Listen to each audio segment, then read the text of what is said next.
ദിവ്യദർശനം എന്ന ഈ പരിപാടിയിലേക്ക് എല്ലാ മാന്യ പ്രേക്ഷകർക്കും ഹാർദവമായ സ്വാഗതം. ബോധ മനസ്സിനേക്കാൾ 10 മടങ്ങ് ശക്തിശാലിയാണ് നമ്മുടെ ഉപബോധ മനസ്സ്. എന്നാൽ ഈ ജീവിതയാത്രയിൽ സംഭവിച്ച അനുഭവങ്ങളുടെയും അനുഭൂതികളുടെയും ആധാരത്തിലാണ് സബ് കോൺഷ്യസ് മൈൻഡിൻ്റെ പ്രോഗ്രാമിംഗ് നടന്നത്. ആ പ്രോഗ്രാമിംഗ് അനുസരിച്ചാണ് നമ്മുടെ ജീവിതം മുന്നോട്ട് പോയിക്കൊണ്ടിരിക്കുന്നത്. ഒരുപക്ഷെ ഈ പ്രോഗ്രാമിങ്ങിൽ മാറ്റം കൊണ്ടുവരാൻ നമുക്ക് സാധിച്ചാൽ, നമ്മുടെ സബ് കോൺഷ്യസ് മൈൻഡിനെ റീപ്രോഗ്രാം ചെയ്യാൻ സാധിച്ചാൽ, നമ്മുടെ ജീവിതം കുറച്ചുകൂടി സന്തോഷദായകവും സക്സസ്ഫുള്ളുമാക്കി മാറ്റാൻ നമുക്ക് സാധിക്കും. ഇന്ന് എങ്ങനെയാണ് നമ്മുടെ സബ് കോൺഷ്യസ് മൈൻഡിനെ നമുക്ക് റീപ്രോഗ്രാം ചെയ്യാൻ സാധിക്കുക എന്നതിനെക്കുറിച്ചാണ് നമ്മൾ ചർച്ച ചെയ്യുന്നത്. ഈ ചർച്ചയിൽ നമ്മുടെ കൈപിടിച്ച് നടത്താൻ എന്നത്തെയും പോലെ കോഴിക്കോട് ബ്രഹ്മകുമാരീസ് അസിസ്റ്റന്റ് ഡയറക്ടർ ആയിരിക്കുന്ന ഷീബ സിസ്റ്റർ നമ്മോടൊപ്പം ഉണ്ട്. സിസ്റ്റർ, നമുക്ക് ഈ പ്രോഗ്രാമിലേക്ക് സ്നേഹപൂർവ്വം സ്വാഗതം ചെയ്യാം. സ്വാഗതം സിസ്റ്റർ. ഓം ശാന്തി. ഓം ശാന്തി. സിസ്റ്റർ, നമ്മൾ വളരെ മനോഹരമായ ലോ ഓഫ് അട്രാക്ഷൻ എന്ന ഒരു ടോപ്പിക്കിലാണ് സഞ്ചരിച്ചു കൊണ്ടിരിക്കുന്നത്. അതിൽ നമ്മൾ ഒരുപാട് എപ്പിസോഡുകളായി ഇപ്പോൾ ചർച്ച ചെയ്തുകൊണ്ടിരിക്കുകയാണ്. അതിൽ തന്നെ നമ്മൾ മനോഹരമായ ഒരു ടോപ്പിക്കായിരുന്നു കഴിഞ്ഞ എപ്പിസോഡിൽ ആക്ഷൻ പ്ലാൻ. അതിലും നമ്മൾ രണ്ടാമത്തെ എപ്പിസോഡായിരുന്നു കഴിഞ്ഞ എപ്പിസോഡ്. അതായത് അതിൽ തന്നെ നമ്മൾ എങ്ങനെയാണ് ഒരു ദിവസത്തിൽ നമ്മൾ ആക്ഷൻ പ്ലാൻ ചെയ്യേണ്ടത്, അവിടെ നമ്മൾ എങ്ങനെ പെരുമാറണം, എങ്ങനെ ചിന്തിക്കണം, എങ്ങനെ സംസാരിക്കണം, എല്ലാം നമ്മൾ കണ്ടിരുന്നു. ഇതിൽ ഉപരിയായ ഒരു കാര്യം ആണ് ഇനി ഞങ്ങൾക്ക് കുറച്ചുകൂടി വ്യക്തമായിട്ട് മനസ്സിലാക്കി തരേണ്ട ഒരു കാര്യം എന്താണെന്ന് വെച്ചാൽ, സബ് കോൺഷ്യസ് മൈൻഡിൻ്റെ ഉള്ളിൽ ഉണ്ടാക്കപ്പെട്ട ഫയൽസ്, അല്ലെങ്കിൽ നമ്മുടെ പ്രോഗ്രാംഡ് ആയിരിക്കുന്ന ഫയൽസ്, നമ്മുടെ സബ് കോൺഷ്യസ് മൈൻഡ്, അതിനെ നമുക്ക് മാറ്റാൻ ഓരോ വ്യക്തിയും, നമ്മൾ പറയാറുണ്ടല്ലോ, സാധാരണ ചൊല്ല് തന്നെ പറയാറുണ്ട്, ചുട്ടയിലെ ശീലം ചുടല വരെ, അങ്ങനെ പറയാറുണ്ട്. അതെന്ന് വെച്ചാൽ അർത്ഥം അവർ ഒരിക്കലും അത് മാറാറില്ല, ഒരാളുടെ ശീലം ഒരിക്കലും മാറാറില്ല എന്ന് പറയാം. പക്ഷേ ഇവിടെ നമ്മൾ മനസ്സിലാക്കി കഴിഞ്ഞ എപ്പിസോഡുകളിൽ മാറ്റിയാൽ മാത്രമേ, മാറ്റം കൊണ്ടുവന്നാൽ മാത്രമേ ഒരു വ്യക്തിക്ക് മാറാൻ പറ്റുള്ളൂ. അല്ലെങ്കിൽ അവരുടെ നെഗറ്റീവായിട്ടുള്ള തോട്ട് ചിന്തിക്കുന്ന ഒരാൾ പോസിറ്റീവിലേക്ക് മാറിയാൽ മാത്രമേ അവർക്ക് ലോ ഓഫ് അട്രാക്ഷൻ അല്ലെങ്കിൽ ജീവിതത്തിൽ സക്സസ് നേടാൻ പറ്റുള്ളൂ. അപ്പോൾ ഇവിടെ ഏറ്റവും അനിവാര്യമായൊരു കാര്യം തീർച്ചയായും നമ്മുടെ സബ് കോൺഷ്യസ് മൈൻഡ് മാറ്റുക, അല്ലെങ്കിൽ സബ് കോൺഷ്യസ് മൈൻഡിൽ റീപ്രോഗ്രാമിംഗ് എന്ന വലിയൊരു കടമയാണ്. അതെങ്ങനെയാണ് ചെയ്യാൻ സാധിക്കുക? നമ്മൾ നേരത്തെ കഴിഞ്ഞ എപ്പിസോഡിൽ കണ്ട പോലെ ഞാൻ അതിൻ്റെ ആരംഭത്തിൽ പറയുകയാണ്, ഈ സബ് കോൺഷ്യസ് മൈൻഡ് റീപ്രോഗ്രാമിംഗ് എന്ന് പറയുന്നത് സാധിക്കുന്നൊരു കാര്യമാണ്. നേരത്തെ പ്രവീൺ ഭായി പറഞ്ഞല്ലോ, ചൊട്ടയിലെ ശീലം ചുടല വരെയാണ്. ചുടല വരെ വേണോ വേണ്ടേന്ന് നിശ്ചയിക്കാനുള്ള റൈറ്റ് നമുക്കുണ്ട്.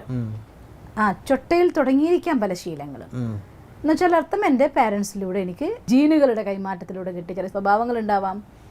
നമ്മുടെ ഒരു മനുഷ്യൻ്റെ വ്യക്തിത്വത്തിൻ്റെ സംസ്കാരത്തെക്കുറിച്ച് പഠിച്ചാൽ അത് നമ്മളുള്ളിൽ ഡെവലപ്പ് ചെയ്യപ്പെടുന്നത് മുഖ്യമായി പല ക്യാരക്ടറിലൂടെയാണ്. നമുക്കത് ഇന്ന് ടോപ്പിക് അല്ലാത്തതുകൊണ്ട് ഞാൻ അതിലേക്ക് പോകുന്നില്ല. എനിവേ, പക്ഷേ അതിൻ്റെ ഫാക്ടേഴ്സിൽ ഒന്ന് മാതാപിതാക്കളിൽ നമുക്ക് പകർന്നു കിട്ടുന്നതായിരിക്കുന്ന സ്വഭാവങ്ങൾ, ജീനുകളിലൂടെ കിട്ടുന്നത്.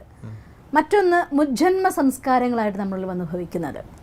എന്ന് വെച്ചാൽ നമ്മൾ ഇങ്ങോട്ട് വരുമ്പോൾ ആത്മാവിലുണ്ടാകുന്ന സംസ്കാരങ്ങൾ, കൊണ്ടുവന്ന സംസ്കാരം. അതുകൊണ്ടാണ് ചില മാതാപിതാക്കൾ ഭയങ്കര കാമൻ കൂളായിരിക്കും, കുട്ടി ഭയങ്കര ദേഷ്യക്കാരനായിട്ട് നമ്മൾ കാണാറുണ്ട്. സത്യസന്ധരായ മാതാപിതാക്കൾക്ക് കളവ് നടത്തുന്നതായിട്ടുള്ള മക്കളും ജനിക്കുന്നത് കാണാറുണ്ട്. ഇവരുടെ അച്ഛൻ മകൻ തന്നെയാണോ എന്നൊക്കെ ചോദിക്കുന്നേക്കാം. അതെ. അപ്പം അങ്ങനെയുള്ളതായിരിക്കുന്ന റിസൾട്ട്സ് ഉണ്ടാവാൻ എന്തുകൊണ്ടാണ്?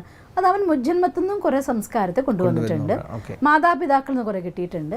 പിന്നെ നമ്മൾ വായിക്കുന്ന പഠിക്കുന്ന ഘടകങ്ങളൊക്കെ തന്നെ എന്ന് വെച്ചാൽ നമ്മുടെ ഈ ഫയല് ഈ ജന്മത്തിൽ ക്രിയേറ്റ് ചെയ്യാൻ തുടങ്ങുന്നത് നിങ്ങളുടെ ആ ജനിച്ചു വരുന്ന ദിവസം മുതൽ. ഒരു കൊച്ചു കുഞ്ഞിനാണെങ്കിൽ ആ കുട്ടി കണ്ടിട്ടുണ്ടോ, അമ്മയുടെ കൈ ഇങ്ങനെ ചേർത്ത് വെക്കുകയാണെങ്കിൽ കുട്ടി കംഫർട്ടബിളാണ്, കൈ എടുക്കുമ്പോഴത്തേക്കും കരയും ആദ്യ ദിവസങ്ങളിലൊക്കെ. അപ്പം ആരുടെയെങ്കിലും കൈകളിലാണെങ്കിൽ ആ ഒരു സുരക്ഷിതത്വം ഫീൽ ചെയ്യുന്നുണ്ടെങ്കിൽ കുട്ടി കംഫർട്ടാണ്, അല്ലെങ്കിൽ ആ കുട്ടി കരയാൻ തുടങ്ങുന്നു. ഇതിനൊക്കെ നമ്മൾ കാണുന്നില്ലേ? കാരണം എന്താ വെച്ചാൽ ആ സമയം തൊട്ട് അനുഭവങ്ങൾ നമ്മൾ സ്റ്റാർട്ട് ചെയ്തു, അത് തൊട്ട് അതിൻ്റെ പ്രോഗ്രാമിങ്ങും അതിൻ്റെ അനുഭവങ്ങളുടെ റെക്കോർഡിങ്ങും സ്റ്റാർട്ട് ചെയ്തു എന്നർത്ഥം. ഈവൻ ഗർഭത്തിൽ കിടക്കുന്ന സമയത്ത് പോലും, ഒരു കുഞ്ഞ് ഗർഭത്തിലിരിക്കുന്ന സമയത്ത് മാതാപിതാക്കൾ ആ കുട്ടി ജനിച്ചു വരുമ്പോൾ ഉണ്ടാകാൻ പോകുന്ന പ്രശ്നങ്ങളെക്കുറിച്ച്, അല്ലെങ്കിൽ ഇനി ഉണ്ടാകുന്ന സാമ്പത്തിക ബാധ്യതയെക്കുറിച്ച്, പ്രസവത്തിനെക്കുറിച്ച് പല കാര്യങ്ങളും പല വീടുകളിലും പല രീതികളിൽ ചർച്ച നടക്കാറുണ്ട്. ഇതൊക്കെ പോലും ആ കുട്ടിക്ക് ഫീലിംഗ് ഓഫ് റിജക്ഷൻ ആയിക്കൊണ്ട് ആത്മാവിൻ്റെ ഉള്ളിൽ അവിടെ പോയി റെക്കോർഡ് ആവുന്നതാണ് വൈബ്രേഷൻസിൻ്റെ രൂപത്തിൽ. ഇങ്ങനെ ഗർഭാവസ്ഥയിൽ കിടക്കുമ്പോൾ തൊട്ട് കൊണ്ടുവന്ന ഘടകം വേറെ, ഗർഭാവസ്ഥയിൽ കിടക്കുമ്പോൾ തൊട്ട് വന്ന ഘടകങ്ങൾ വേറെ, ഇങ്ങനെയുള്ളതായിരിക്കുന്ന രീതിയിൽ നമുക്ക് ഓരോരോ ഘടകങ്ങളും അതിലേറ്റവും മേജറായിട്ട് നമുക്ക് സംഭവിച്ചു പോകുന്നത് 3 മുതൽ 8 വരെയുള്ളതായിരിക്കുന്ന വയസ്സിലാണ്. കുറച്ചുകൂടെയൊക്കെ ഗ്രാസ്പ് ചെയ്യാൻ തുടങ്ങുന്ന ഒരു ടൈം. അപ്പോൾ തൊട്ട് വളരെ വേഗത്തിൽ നടക്കുന്നുണ്ടാവും. ഇങ്ങനെയുള്ളതായിരിക്കുന്ന പഠനം കൊണ്ടും അനുഭവങ്ങളുടെ ആധാരത്തിൽ റെക്കോർഡ് ചെയ്തായിരിക്കുന്ന കുറേ ഫയലുകൾ നമ്മൾ വായിക്കുകയും പഠിക്കുകയും ഫ്രണ്ട്സും സിറ്റുവേഷൻസ് ഇങ്ങനെയുള്ളതായിരിക്കുന്ന 4-5 ഫാക്ടേഴ്സിലൂടെയാണ് ഓട്ടോമാറ്റിക്കലി ഈ പ്രോഗ്രാമിംഗ് നടന്നിട്ടുണ്ടാവുക. അപ്പോൾ ഈ പ്രോഗ്രാമിനെ റീപ്രോഗ്രാമിംഗ് ചെയ്യണമെന്നുണ്ടെങ്കിൽ അത് നമ്മുടെ സബ് കോൺഷ്യസ് മൈൻഡിലേക്ക് ഒരു മെസ്സേജ് പാസ് ചെയ്യാനുള്ളതായിട്ടുള്ള മെത്തേഡും ടൈമും ഒക്കെ നമ്മൾ മനസ്സിലാക്കിയാലേ പറ്റുള്ളൂ. ഒന്നാമത്തെ മെത്തേഡ്, സബ് കോൺഷ്യസ് മൈൻഡിന് കാര്യങ്ങൾ പറഞ്ഞു കൊടുക്കണമെന്നുണ്ടെങ്കിൽ അതിന് ഒന്നുകിൽ ഫീലിങ്സ്, വൈബ്രേഷൻസ്, അതല്ലെങ്കിൽ പിക്ചേഴ്സ്, ഇതിലൂടെയാണ് അത് മെസ്സേജ് റിസീവ് ചെയ്യുക. അപ്പം അതുകൊണ്ട് അതിനുപയോഗിക്കുന്നതായിട്ടുള്ള ഇൻസ്ട്രുമെൻ്റ് ബ്രെയിൻ ആണല്ലോ.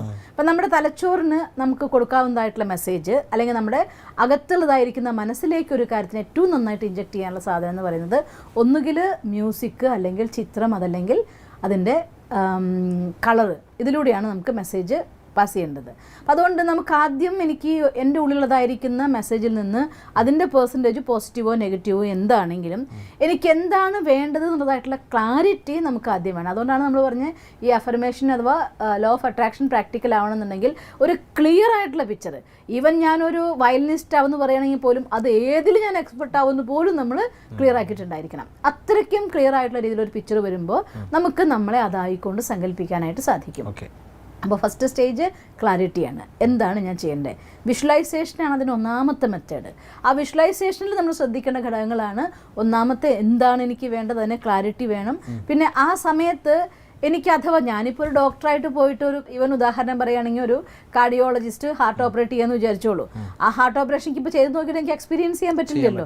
അപ്പോൾ നമുക്ക് എന്ത് ചെയ്യാൻ പറ്റും? അതായിട്ടുള്ള വീഡിയോസോ അല്ലെങ്കിൽ പിക്ചേഴ്സോ എന്തെങ്കിലും ആധാരത്തിലൂടെ അങ്ങനെ ചെയ്യുന്ന ഒരു എക്സ്പീരിയൻസ് നമ്മളുള്ളിൽ ക്രിയേറ്റ് ചെയ്യാനായിട്ട് ശ്രമിക്കുക. അല്ലെങ്കിൽ സിംഗർ ആണെങ്കിൽ ഞാൻ പാടുമ്പോഴുള്ള എക്സ്പീരിയൻസ്, ഡാൻസർ ആണെങ്കിൽ ഡാൻസ് കളിക്കുമ്പോഴുള്ള എക്സ്പീരിയൻസ്, ബിസിനസ്മാൻ ആണെങ്കിൽ അവരുടെ ക്യാബിനിൽ അവരുടെ ക്രൂസിനെല്ലാം ഇരുത്തിക്കൊണ്ടതായിരിക്കുന്ന മീറ്റിംഗ്, ഇങ്ങനെ ഏതെങ്കിലും ഒരു പെർട്ടിക്കുലർ ആയിരിക്കുന്ന ഒരു മൊമെന്റിനെ നമ്മൾ അതിനുള്ളിൽ നമുക്ക് ഏറ്റവും ഇഷ്ടപ്പെട്ടത്, ഞാൻ എല്ലാവർക്കും എന്ന് പറയാം, ചിലർക്ക് അവാർഡ് വാങ്ങുന്ന മൊമെന്റ് ആയിരിക്കും ഇഷ്ടം, ചിലർക്ക് അതിന്റെ ആ ഒരു എന്താ പറയാ പെർഫോം ചെയ്യുന്ന ഒരു മൊമെന്റ് ഉണ്ടല്ലോ, മീൻസ് നമുക്ക് ആ ഒരു കാര്യത്തിൽ ഏറ്റവും കൂടുതൽ ആനന്ദം കിട്ടുന്ന കാര്യം മൊമെന്റ് ഏതാണെങ്കിൽ അത് നമ്മൾ ആ ഒരു ഫീലിംഗ്, ആ ഒരു അനുഭൂതി, അങ്ങനെ ഒരു കാര്യം ചിന്തിക്കുമ്പോൾ ഓട്ടോമാറ്റിക്കലി അതിൻ്റെ ഉള്ള അനുഭൂതി ക്രിയേറ്റ് ചെയ്യപ്പെടണം. ആ രീതിയിൽ വന്നു കഴിഞ്ഞാൽ അതവിടെ അനുഭൂതി വരുമ്പോൾ അത് ചിത്രമായി, അതിന് ജീവനായി, കളറായി, അപ്പോൾ അതിൻ്റെ ആ ഒരു ഫീലിംഗ് നമുക്കുള്ളിലേക്ക് കൊടുക്കാൻ പറ്റും. ഈവൻ മ്യൂസിക് നമുക്ക് ആ സമയത്ത് ഉപയോഗിക്കാൻ പറ്റില്ലെങ്കിലും ഇതൊക്കെ നമുക്ക് കൊടുക്കാമല്ലോ. ഇങ്ങനെ ആദ്യം വിഷ്വലൈസേഷനിൽ ആ ഒരു ക്ലിയർ ആയിട്ടുള്ള ഫീലിംഗ് നമ്മൾ പാർട്ട് ക്രിയേറ്റ് ചെയ്യുക. അപ്പോൾ വിഷ്വലൈസേഷനാണ് സബ് കോൺഷ്യസ് മൈൻഡ് റീപ്രോഗ്രാം ചെയ്യുന്നതിലെ ഫസ്റ്റ് സ്റ്റെപ്പ് എന്ന് പറയുന്നത്. ഇത് ഏറ്റവും നന്നായിട്ടുണ്ടാകും, നമ്മൾ നേരത്തെ പറഞ്ഞു, പ്രഭാതത്തിലുണ്ടെന്ന് പറഞ്ഞാൽ ഫസ്റ്റ് ടൈമിൽ രാത്രി ഉറങ്ങുന്ന പോകുന്നതായിട്ടുള്ള സമയത്ത്. ഇങ്ങനെ വിഷ്വലൈസേഷൻ കഴിഞ്ഞ ശേഷം ബാക്കി രണ്ടാമത്തെ സ്റ്റെപ്പ് എന്ന് പറയുന്നത് മെഡിറ്റേഷനാണ്. കാരണം മെഡിറ്റേഷൻ മാത്രമാണ് നമ്മുടെ മനസ്സിനെ എല്ലാത്തിനും ഒരു ആത്മാവിൻ്റെ ഒരു വ്യക്തി ഏറ്റവും കൂടുതൽ കംഫർട്ട് ഫീൽ ചെയ്യുന്ന സമയം അവർ ഡീപ്പായിട്ടുള്ള സൈലൻസ് എക്സ്പീരിയൻസ് ചെയ്യുമ്പോഴാണ്. നമ്മൾ പറയില്ല, ഒരു സ്ഥലത്ത് പോയി ക്ഷേത്രത്തിൽ പോകുമ്പോൾ പോലും നമുക്ക് ആ സുഖം, അല്ലെങ്കിൽ നമ്മൾ പ്രാർത്ഥന ചെയ്യുമ്പോൾ സുഖം എവിടെ നിന്നാണ് കിട്ടുന്നത്? കാരണം പ്രാർത്ഥിക്കുമ്പോൾ മറ്റെല്ലാ കാര്യങ്ങളും പറഞ്ഞു കഴിഞ്ഞു, മനസ്സ് ശാന്തയോ, എന്തൊരു ശാന്തിയാ, എന്തൊരു സുഖമെന്ന് പറയും. അപ്പോൾ സുഖത്തിൻ്റെ മുന്നേ നമ്മൾ എപ്പോഴും സ്ഥാപിക്കുക ആരെയാണ്? ശാന്തിനെയാണ്. അപ്പോൾ ഒരു കാര്യം ഏറ്റവും നല്ല എക്സ്പീരിയൻസ്, ദ ബെസ്റ്റ് എക്സ്പീരിയൻസ് എന്ന് നമ്മുടെ മനസ്സിലേക്ക് കൊടുക്കുക എപ്പോഴാണ്? ഒന്നുകിൽ സന്തോഷം, അല്ലെങ്കിൽ ശാന്തി, അല്ലെങ്കിൽ സ്നേഹം, ഇങ്ങനെയുള്ളതായിട്ടുള്ള അനുഭൂതികളിലാണ്. അപ്പോൾ അതുകൊണ്ട് ആ മെഡിറ്റേഷനിൽ നമുക്ക് ഡീപ്പായിട്ട് പരമാത്മാവിൻ്റെതായിട്ടുള്ള സ്നേഹം, അല്ലെങ്കിൽ ശാന്തി, അല്ലെങ്കിൽ ശക്തി, ഇങ്ങനെയുള്ളതായിരിക്കുന്ന എക്സ്പീരിയൻസ്. അപ്പോൾ അവിടെ നമ്മുടെ ബോഡിയിലായിട്ടുള്ള എല്ലാ കാര്യങ്ങളും നമ്മൾ വിഡ്രോവലായിക്കൊണ്ട് നമ്മളും ഈശ്വരനും മാത്രമാകുമ്പോൾ ആ ഫുൾ എനർജി നമ്മളുള്ളിലേക്ക് നിറയ്ക്കാൻ പറ്റും. ആ മൊമെൻറ്റിൽ ഈ വിഷ്വലൈസേഷൻ കയറ്റിക്കൊണ്ടുവരരുത്. ആ മൊമെന്റിൽ ഫ്രീ ആയിട്ട് ഓൺലി മെഡിറ്റേഷൻ മീൻസ് ചാർജിങ്. ഒരു ബാറ്ററി എത്ര ചാർജ് ഉണ്ട് അത്രയാണല്ലോ അതിന് കാര്യത്തിൽ നന്നായി പ്രവർത്തിപ്പിക്കാനായിട്ട് സാധിക്കുക, മെഷീനറീനെ വർക്ക് ചെയ്യിപ്പിക്കാൻ സാധിക്കുക. അപ്പോൾ അതുകൊണ്ട് നമ്മളുള്ള ചാർജിങ് പ്രോസസ്സാണ് ശരിക്കും മെഡിറ്റേഷൻ. അതുകൊണ്ട് ആ മെഡിറ്റേഷൻ ഹാഫ് ആൻ അവർ സാധിക്കുമെങ്കിൽ the best one, minimum half an hour meditation ചെയ്യുന്നതാണ് ഏറ്റവും നല്ലത്. ആ മെഡിറ്റേഷൻ സമയത്ത് ഡീപ്പ് എക്സ്പീരിയൻസ് ഏതെങ്കിലും ഒരു വാല്യൂസിൽ എന്നുവെച്ചാൽ എനിക്ക് മിസ്സിങ് ആയി തോന്നുന്നത് എന്താണെങ്കിൽ, ചിലർക്ക് നമ്മുടെ ജീവിതത്തിൽ സ്നേഹത്തിൻ്റെ കുറവ് ലാക്ക് ചെയ്യുന്നവരുണ്ട്. അപ്പോൾ അവർ ആ ഈശ്വരൻ സ്നേഹസാഗരനായ ഭഗവാന്റെ സ്നേഹത്തെ എക്സ്പീരിയൻസ് ചെയ്യുക. ചിലർക്ക് ഒരുപാട് ടൂ മച്ച് ഹാക്റ്റിക് ആയിട്ടുള്ള ഷെഡ്യൂൾ ആയിരിക്കും, അപ്പോൾ അവർക്ക് ആ ശാന്തി ആയിരിക്കും അനുഭവിക്കേണ്ടി വരിക. ചിലരുടെ ജീവിതത്തിൽ ഉണ്ടാകാവുന്ന സംഘർഷങ്ങൾ കൊണ്ടൊക്കെ ശക്തി ആയിരിക്കും അനുഭവിക്കേണ്ടി വരിക. ഓരോരുത്തരും അവനവൻ്റെ ജീവിത സാഹചര്യത്തിനനുസരിച്ച് ഏത് വാല്യൂ ആണോ എൻ്റെ ലൈഫിൽ എനിക്ക് മിസ്സിങ് എന്ന് ഫീൽ ചെയ്യുന്നത്, ആ വാല്യൂനെയാണ് മെഡിറ്റേഷനിൽ ആ സമയത്ത് നമ്മൾ ഫിൽ ചെയ്യുന്നത്. അതിൽ വ്യത്യാസമൊന്നുമില്ല, ഏതായാലും അവർക്ക് അവരുടെ ആവശ്യമുള്ളത് അവർക്ക് മെഡിറ്റേഷൻ ചെയ്യാം. അതിൽ മെഡിറ്റേഷനിൽ അത് അങ്ങനെ ഡിഫറൻസ് ഒന്നും ഒന്നും ഫീൽ ചെയ്യുന്നില്ല. അവർക്ക് ആ മെഡിറ്റേഷൻ്റെ എഫക്റ്റ് എന്തായാലും ഏത് വാല്യൂസ് ആണെങ്കിലും അവർക്ക് ആ എഫക്റ്റ് എന്തായാലും കിട്ടും. തീർച്ചയായിട്ടും കിട്ടും. കാരണം ആത്മാവിൻ്റെ ഉള്ളിലുള്ളതാണ് 7 വാല്യൂ. അപ്പോൾ അതുകൊണ്ട് തന്നെ പരമാത്മാവായിട്ടുള്ള ആ സമാഗമത്തിൽ മിസ്സിംഗ് ആയിട്ടുള്ള കാര്യം നിറയ്ക്കുമ്പോൾ ഓട്ടോമാറ്റിക്കലി അതിൻ്റെ ബാക്കിയെല്ലാം നമ്മളുള്ളിലേക്ക് അട്രാക്ട് ചെയ്യപ്പെടും. അത് വാല്യൂസിൻ്റെ എല്ലാം സ്പെഷ്യാലിറ്റിയാണ്. അപ്പം അതുകൊണ്ട് അങ്ങനെ ഏതാണോ എൻ്റെ ഉള്ളിൽ എനിക്ക് ലാക്ക് ചെയ്യുന്ന സാധനം, കാരണം അതെനിക്ക് ലാക്ക് ചെയ്യുന്നു എന്ന് വെച്ചാൽ അർത്ഥം എൻ്റെ ഉള്ളിൽ ആ വാല്യൂവിൻ്റെ കുറവ് കൊണ്ടുണ്ടാകാവുന്ന ഇതെനിക്ക് മിസ്സിങ് എനിക്ക് ഫീൽ ചെയ്യുന്നുണ്ടെങ്കിൽ ഓപ്പോസിറ്റ് ആയിട്ട് അതിൻ്റെ അവഗുണം അവിടെ പ്രൊജക്റ്റ് ചെയ്യുകയും ചെയ്യും. ആ അവഗുണം തന്നെയായിരിക്കും നമ്മുടെ സക്സസ് പോകുന്നതിൽ തടഞ്ഞു വെക്കുന്ന കാര്യം. അതുകൊണ്ടാണ് ഞാൻ ആ ലാക്കിംഗ് വാല്യൂ എന്തെന്ന് കണ്ടെത്തി അത് മെഡിറ്റേഷനിൽ ഫിൽ ചെയ്യാനായിട്ട് പറയാൻ കാരണം. ആ മെഡിറ്റേഷനും വിഷ്വലൈസേഷനും 2 കഴിഞ്ഞ് കഴിയുമ്പോഴത്തേക്കും മെഡിറ്റേഷൻ്റെ എൻഡിൽ ഇപ്പം നമ്മൾ ഹാഫ് ആൻ അവർ മെഡിറ്റേഷൻ ചെയ്യുകയാണെങ്കിൽ അതിൻ്റെ ലാസ്റ്റ് 2-3 മിനിറ്റ്സ് അഗെയിൻ ആ വിഷ്വലൈസേഷൻ നമ്മളൊന്ന് ക്രിയേറ്റ് ചെയ്യണം. ഇത്രയും കഴിഞ്ഞ് കഴിയുമ്പോഴേക്കും അതിന് ഒരുപാട് എനർജി കിട്ടിക്കഴിഞ്ഞിട്ടുണ്ടായിരിക്കും.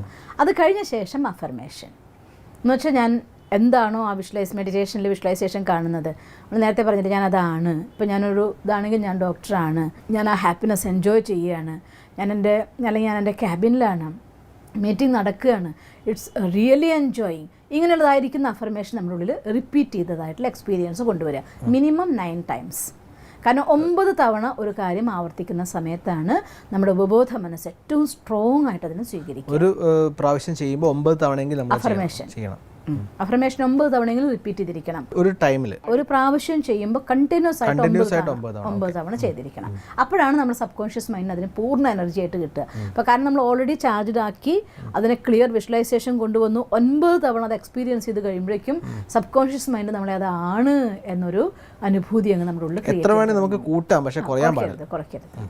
കുറഞ്ഞു കഴിഞ്ഞാൽ സബ് കോൺഷ്യസ് മൈൻഡിൽ 3 വട്ടം റിപ്പീറ്റ് ചെയ്യുമ്പോൾ തന്നെ സബ് കോൺഷ്യസ് മൈൻഡ് അതിനെ ആക്സെപ്റ്റ് ചെയ്യാൻ തുടങ്ങും. മിനിമം 1 or 2 പറ്റില്ല, മിനിമം ഏറ്റവും കുറഞ്ഞത് 3. അത് അതിൻ്റെ സ്ട്രോങ് ആയിട്ടുള്ള ആക്സെപ്റ്റൻസിന് വേണ്ടി 9. അതുകൊണ്ടാണ് ഞാൻ മിനിമം 9 തവണ എന്ന് പറയാൻ കാരണം. കൂടുതൽ നിങ്ങൾ എത്ര വേണമെങ്കിലും ചെയ്തോളൂ, ഒരു കുഴപ്പമുള്ള കാര്യമല്ല, പക്ഷേ ഇത്രയ്ക്കെങ്കിലും ചെയ്തിരിക്കണം ആ സമയത്ത്. അത് കഴിഞ്ഞ ശേഷം പിന്നെ ഫോക്കസിങ് ആണ് അത്യാവശ്യം. കാരണം നമ്മൾ ബാക്കിയുള്ളതായിട്ടുള്ള നമ്മൾ പറഞ്ഞില്ലേ കഴിഞ്ഞതായിട്ടുള്ള പ്ലാനുകളിൽ മുഴുവൻ ആക്ഷൻ പ്ലാൻ തയ്യാറാക്കുമ്പോൾ 1 മണിക്കൂർ 1 മിനിറ്റ് അതിൻ്റെ ഈവൻ ആ വാക്കെങ്കിലും നമ്മൾ കണ്ടെടുത്ത് അതിനെ റിപ്പീറ്റ് ചെയ്യുക. പിന്നെ നമ്മൾ പഠിക്കുകയാണെങ്കിൽ ഇപ്പോൾ ഒരു ഫീൽഡ് ഞാൻ തിരഞ്ഞെടുത്തുവെങ്കിൽ അതിനനുബന്ധമായിട്ടുള്ള കാര്യങ്ങളെ കാണാൻ ശ്രമിക്കുക, അതിനനുബന്ധമായിട്ടുള്ള കാര്യങ്ങളെ കേൾക്കാൻ ശ്രമിക്കുക, അതിനനുബന്ധമായിട്ടുള്ള വ്യക്തികളുമായിട്ടുള്ള റിലേഷൻ ക്രിയേറ്റ് ചെയ്യാൻ ശ്രമിക്കുക, അതിനനുബന്ധമായിട്ടുള്ള കാര്യങ്ങളെ ഞാൻ പഠിക്കുമ്പോൾ സെലക്ട് ചെയ്യുക, എൻ്റെ പ്രാക്ടീസ് അതാക്കുക. ഇങ്ങനെ ഒരു കാര്യം ഞാൻ എൻ്റേതെന്ന് ഞാൻ നിശ്ചയിച്ചു കഴിഞ്ഞാൽ ഞാൻ അതിന് വേണ്ടി തന്നെ ഫോക്കസ് ചെയ്തിരിക്കണം. അത് മാറിപ്പോവാതെ അതിലേക്ക് നമ്മൾ കോൺസെൻട്രേറ്റ് ചെയ്ത് സ്റ്റെപ്പായിട്ട് മുന്നോട്ട് പോയി. ഇതാണ് ഫോക്കസിംഗ് എന്ന് പറയുന്നത്. ഇത്രയും കാര്യം കഴിഞ്ഞ ശേഷം പിന്നെ കുറച്ച് കാര്യങ്ങൾ നമുക്ക് പ്രാക്ടിക്കലായിട്ട് ചെയ്യാനുള്ള കാര്യങ്ങളും ഉണ്ട്. അതെ, അപ്പോൾ അങ്ങനെ ആകുമ്പോൾ സിസ്റ്റർ കഴിഞ്ഞ ദിവസം പറഞ്ഞിരുന്നല്ലോ നമ്മൾ അഥവാ വിഷ്വലൈസേഷൻ, ഇപ്പോൾ സിസ്റ്റർ പറഞ്ഞത് വിഷ്വലൈസേഷൻ ചെയ്യാനാണ് 9 തവണ.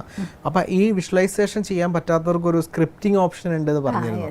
അപ്പോൾ അതെങ്ങനെയാണ് ചെയ്യേണ്ടതെന്ന് കൂടി പറയാമെന്നൊക്കെ പറഞ്ഞിരുന്നു. അതിൻ്റെ ഡീറ്റെയിൽ ആയിട്ട് സ്ക്രിപ്റ്റിംഗ് എങ്ങനെ ചെയ്യണം, അത് ശ്രദ്ധിക്കേണ്ട കാര്യങ്ങളൊക്കെ പറഞ്ഞിരുന്നു. അതെന്തൊക്കെയാണ് ചെയ്യേണ്ടത്? നമ്മൾ എഴുതുന്ന സമയത്ത് എഴുതാനിരിക്കുമ്പോൾ പലർക്കും മടി എന്നൊരു സാധനം നമ്മളെ വല്ലാതെ വിഴുങ്ങാറുണ്ട്. ആ പോയിന്റ് എഴുതിയാൽ പോരെ, നോട്ട് ചെയ്താൽ പോരെ, അങ്ങനെ ചെയ്താൽ പോരെ എന്നുള്ളതൊക്കെ. ഇതൊക്കെ ഒഴിവാക്കിയിട്ട് സ്ക്രിപ്റ്റിങ്ങിന് ഇരിക്കുന്ന സമയം അത് 20 മിനിറ്റ്സോ എത്ര മിനിറ്റ് വേണം നിങ്ങൾക്ക് അത് എടുക്കൂ സമയം, എന്നിട്ട് അതിന് വിശാലമായിട്ട് എഴുതാൻ തന്നെ കണ്ടെത്തിയിരിക്കണം. പിന്നെ നമ്മൾ നേരത്തെ പറഞ്ഞൊരു പോയിന്റുള്ളത് ശ്രദ്ധിക്കണം. അതായത് എനിക്കിപ്പോൾ ഇങ്ങനെ ആവണം എന്ന് പറയുമ്പോൾ ഞാൻ ആരാവണം, അതിൽ എന്താവണം, അതെന്ത് ചെയ്യുന്ന ആളാവണം, ചെയ്തുകൊണ്ടിരിക്കുന്ന ആക്ഷൻ എന്താവണം, അതൊക്കെ ആ സ്ക്രിപ്റ്റിങ്ങിനുള്ളിൽ വിശദമായിട്ടും കഴിയുന്നതാണ്. അടുത്ത സ്റ്റെപ്പ് സ്ക്രിപ്റ്റിംഗ് തന്നെയാണ്. ഈ അഫർമേഷൻ കഴിഞ്ഞ ശേഷം പിന്നെ സ്ക്രിപ്റ്റിംഗ്. അതിപ്പോൾ അങ്ങനെ അഫർമേഷൻ ചെയ്ത് സ്ക്രിപ്റ്റിംഗ് ചെയ്യുന്ന സമയത്ത് രാവിലെ നേരത്തെ തന്നെ ഇതെല്ലാം ചെയ്യാൻ പറ്റിക്കോണമെന്നില്ല.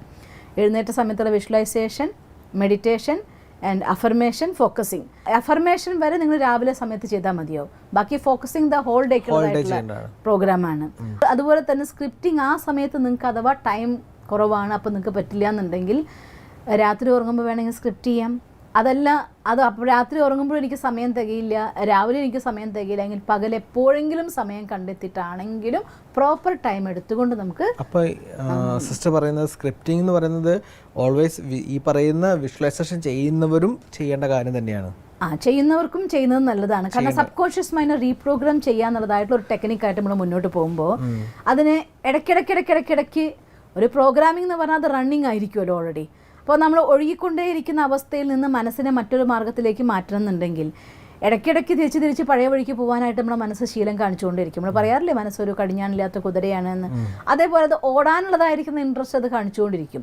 അതിനെ തിരിച്ച് നമുക്ക് പിടിച്ച് നമ്മുടെ ചാനലിലേക്ക് കൊണ്ടുവന്നേ പറ്റൂ. അപ്പോൾ അതുകൊണ്ട് വിഷ്വലൈസേഷൻ ചെയ്യുന്നവരാണെങ്കിൽ പോലും സബ് കോൺഷ്യസ് മൈൻഡിനെ റീപ്രോഗ്രാം ചെയ്യാൻ വേണ്ടി ഞാൻ പ്ലാൻ ചെയ്യുകയാണ് എന്നുള്ള അവസ്ഥ വരുമ്പോൾ തീർച്ചയായിട്ടും എപ്പോഴെങ്കിലും പകൽ സമയത്തും നിങ്ങൾക്ക് സ്ക്രിപ്റ്റ് ചെയ്യാൻ വേണ്ടി ഉപയോഗിക്കാവുന്നതാണ്. അപ്പോൾ നമ്മൾ അത്രയും സമയം അതിലേക്ക് ഫുൾ കോൺസെൻട്രേഷനോടെ വന്ന് ഭവിക്കും നമുക്ക്. അത് കഴിഞ്ഞ ശേഷം പിന്നെ വേറൊരു കാര്യം നമ്മൾ ശ്രദ്ധിക്കേണ്ടത്, നമുക്ക് തന്നിട്ടുള്ള കുറേ ലേബിൾസ് ഉണ്ടാവും പലരും കുട്ടിക്കാലം തൊട്ട്. നീ അങ്ങനെയാണ്, നീ ഇങ്ങനെയാണ്, നിനക്കതേ പറ്റൂ, നിനക്കിതേ ചെയ്യൂ എന്ന് ഒരുപാട് ലേബിൾസ് പലരും നമുക്ക് തരാറുണ്ട്. അതിനൊക്കെ നമുക്ക് റിമൂവ് ചെയ്തേ പറ്റൂ. എങ്ങനെ? എപ്പോഴൊക്കെ നമുക്ക് അത്തരം ഓർമ്മകൾ വരുന്നോ അഥവാ ആരെങ്കിലും നമ്മളോട് അങ്ങനെ പറയുന്നു, പറയുമ്പോൾ നമ്മുടെ മനസ്സിനൊരു തോട്ട് ക്രിയേറ്റ് ചെയ്യുക, ഞാനതല്ല. നിങ്ങളെന്ത് പറയുന്നു അത് നിങ്ങളായിരിക്കാം, അഥവാ നിങ്ങളുടെ കാഴ്ചപ്പാടായിരിക്കാം. ഞാനതല്ല, എൻ്റെയും അതല്ല എന്ന്. എപ്പോഴൊക്കെ അങ്ങനെ ഒരു ലേബലിംഗ് വരുന്നോ ആ സമയത്തൊക്കെ തിരിച്ച് നമ്മൾ ആരെങ്കിലും പറയുകയാണെങ്കിൽ നമ്മുടെ ഉള്ളിൽ, കാരണം കേൾക്കുന്ന സമയത്ത് ഓട്ടോമാറ്റിക്കലി കുട്ടിക്കാലം തൊട്ട് ഇങ്ങനെ പറഞ്ഞ് ഏതൊരു കാര്യം നമ്മുടെ ഉള്ളിൽ ലേബൽ തന്നിട്ടുണ്ടെങ്കിലും ആ ലേബൽസ് ഒരാൾ പറയാൻ തുടങ്ങുമ്പോഴത്തേക്കും നിങ്ങളുടെ സബ് കോൺഷ്യസ് മൈൻഡ് സ്വീകരിച്ച് കളയും. അതോടെ നമ്മുടെ എനർജിയൊക്കെ അങ്ങ് ഡൗൺ ആയി പോവുകയും ചെയ്യും. അതുകൊണ്ട് അവർ പറയാൻ തുടങ്ങുന്ന മൊമെൻറ്റിൽ അടുത്ത സെക്കൻഡിൽ സ്വയം അവനോട് പറയാം, ഞാനതല്ല. അവരവരുടെ കാഴ്ചപ്പാടാണ് പറയുന്നത്, ഞാനതല്ല, ഞാൻ അങ്ങനെ ആകൂല്ല. പക്ഷെ അതിന് ഒരുപാട് സെൽഫ് റെസ്പെക്റ്റും സെൽഫ് മോട്ടിവേഷനും വേണ്ടേ? അല്ലാത്ത ഒരാൾക്ക് ഞാനതല്ല എന്ന് ഉറപ്പിച്ച് പറയാനുള്ള ശക്തി ഉണ്ടാവും. അതുകൊണ്ടല്ലേ നമ്മൾ മെഡിറ്റേഷൻ പ്രാക്ടീസ്, മെഡിറ്റേഷനും അഫർമേഷനും ചെയ്തു നോക്കിയാൽ അവരെ സംബന്ധിച്ചിടത്തോളം ഓട്ടോമാറ്റിക്കലി അവർ സെൽഫ് റെസ്പെക്റ്റ് വർദ്ധിക്കാൻ തുടങ്ങും. കാരണം ഞാൻ എന്താണ് എന്ന് എന്നെ എങ്ങനെ കാണുന്നു അതാണ് നമ്മുടെ സെൽഫ് റെസ്പെക്റ്റിൻ്റെ ആധാരമല്ലോ. അപ്പം ഞാൻ എൻ്റെ ലൈഫിൻ്റെ ഉള്ളിൽ എൻ്റെ ഫെയിലിയറാണ് കണ്ടുകൊണ്ടിരിക്കുന്നതെങ്കിൽ ഓട്ടോമാറ്റിക്കലി എൻ്റെ സെൽഫ് റെസ്പെക്റ്റ് കുറഞ്ഞിട്ടുണ്ടായിരിക്കും, ഞാൻ വീക്കായിട്ടുണ്ടാവും, പറയുമ്പോഴേക്കും എന്നെ ബാധിക്കുകയൊക്കെ ചെയ്യും. അതേസമയം ഞാൻ ഇതെല്ലാം അഫർമേഷൻ ചെയ്ത് എന്നെ ആ ലെവലിൽ കാണുന്നുണ്ടെങ്കിൽ എൻ്റെ ആ സെൽഫ് എസ്റ്റീം കുറേ കൂടിയിട്ടുണ്ടായിരിക്കും. ആ കൂടിയ സാധനത്തിന് താഴത്തേക്ക് ഇറക്കാനുള്ളതായിട്ടുള്ള ചാൻസസ് ആണ് ഈ ലേബലിംഗ് വരുന്നത്. അതുകൊണ്ട് തന്നെയാണ് പറയുന്നത്, ലേബലിംഗ് വരുമ്പോൾ അത് സ്വീകരിക്കുന്നേക്കാൾ മുന്നേ നമ്മൾ പ്ലാൻ ആക്കിയിട്ടുണ്ടാവണം. ഞാൻ ആരെങ്കിലും പറഞ്ഞു കേട്ടാൽ ഉടനെ ഞാൻ ഇത് ചെയ്തിരിക്കും എന്ന്. അപ്പോൾ ഈ ലേബൽ ഇല്ലാതാക്കാൻ എന്തെങ്കിലും ഒരു പോസിറ്റീവ് ആയിരിക്കുന്ന തോട്ട് അവനവനെ കുറിച്ച് ചിന്തിക്കാൻ നമുക്ക് പറയാം. അത് ഉദാഹരണം പറയുകയാണെങ്കിൽ, നീ എപ്പോഴും ഒരു ഡോൺ കെയറിൻ്റെ ആളാണ് എന്ന് പറയാമെന്ന് വിചാരിച്ചോ. അതാണ് നിങ്ങൾക്ക് എപ്പോഴും തരുന്ന ലേബലെങ്കിൽ ആ ലേബൽ നമുക്കറിയാലോ, ഓരോരുത്തർക്കും ഒരു ലേബൽ സ്ഥിരമായി കേട്ടുകൊണ്ടിരിക്കണമെന്നാണ് ലേബൽ എന്ന് പറയുന്നത്. അപ്പോൾ അതിന് ഓപ്പോസിറ്റായിട്ട് തോട്ട് ക്രിയേറ്റ് ചെയ്യാം. അല്ല, I M the most careful person. അപ്പോൾ തന്നെ തിരിച്ച് പറഞ്ഞേക്കുക ഉത്തരം. അതല്ല, ഒരാളുടെ അടുത്ത് നീ എപ്പോഴും മറവിക്കാരനാണെന്ന് പറയുന്നെങ്കിൽ, അല്ല, ഞാനാണ് ഏറ്റവും ഓർമ്മശക്തിയുള്ള വ്യക്തി. ഈ രീതിയിൽ എന്താണോ അവർ നിങ്ങളെക്കുറിച്ച് പറയുന്നത് അതിന് നേരെ ഓപ്പോസിറ്റ് ആയിട്ടുള്ള വാചകത്തിന് നമ്മൾ സ്വന്തമാക്കി വെക്കുക. ലേബൽസ് നിങ്ങൾക്ക് ഉണ്ടെങ്കിൽ അതിനെ റിമൂവ് ചെയ്തേ പറ്റൂ. ഇല്ലെങ്കിൽ ഈ ലേബൽ നിങ്ങളുടെ അടുത്തേക്ക് വരുന്നതോട് കൂടിയിട്ട്, കാരണം അത് കുട്ടിക്കാലം തൊട്ട് കേട്ട് പ്രോഗ്രാമിങ്ങിലുള്ളതാണ് നേരത്തെ സബ് കോൺഷ്യസ് മൈൻഡിൻ്റെ. അപ്പോൾ സ്വാഭാവികമായിട്ടും അത് എനർജൈസ്ഡ് ആവാനും ആ ലെവലിലൂടെ ബാക്കി എല്ലാ എനർജി ഒഴുക്കി കളയാനും എളുപ്പമാണ്. അതുകൊണ്ട് അങ്ങനെ ഒരു കാര്യം വരാൻ പോകുമ്പോഴത്തേക്കും നമ്മുടെ ഉള്ളിൽ പുറത്ത് പറയേണ്ട, അവരോട് പറയേണ്ട, എൻ്റെ ഉള്ളിൽ ഞാൻ തോട്ട് സ്വയം ക്രിയേറ്റ്, എന്നോട് പറയാം, അല്ല കേട്ടോ ഇത് നിൻ്റെ അല്ല, അവരവരുടെ കാഴ്ചപ്പാട് പറയണു, ഞാൻ എൻ്റെ ലെവലിലാണ്, ഞാൻ ഐ എം ഓക്കെ എന്ന് നമ്മളെ തന്നെ അങ്ങ് ബോധ്യപ്പെടുത്തി വെക്കണം. അങ്ങനെ എന്ത് ടൈപ്പ് നിങ്ങൾക്ക് ലേബൽ തന്നിട്ടുണ്ടെങ്കിലും അതിനെല്ലാം നമ്മൾ റിമൂവ് ചെയ്തേ പറ്റുള്ളൂ. ഇതാണ് ഒരു മെയിൻ ഘടകം തന്നെയാണ് മൈൻഡിനെ റീപ്രോഗ്രാം ചെയ്യുന്നതിൽ.